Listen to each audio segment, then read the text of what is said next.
Welcome to the Slop Temple. We pray this video helps. You begin by waking your Apple Watch and pressing firmly on the current face. This launches face selection. Once done, swipe left to view installed faces, or tap the plus icon to open the face gallery and add a new one.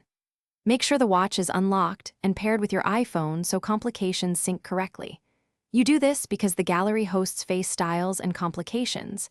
Inspecting it first saves time later when you customize color, style, and widgets. You now customize the selected face to match function and taste. Tap Customize, then rotate the digital crown to change dial details like color, numerals, and accent. Next, tap Complication Zones to assign apps. Choose ones that show calendar, heart rate, or timers for quick access. If you prefer finer control, open the Watch app on your iPhone, go to My Watch, select the face and reorder complications there. This ensures consistency across both devices and makes the face truly useful.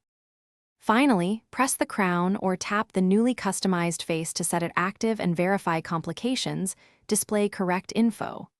If data doesn't sync, make sure Bluetooth is on and both devices are close.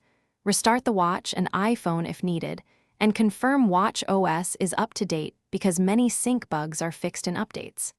If a complication still misbehaves, remove it and re-add via the Watch app.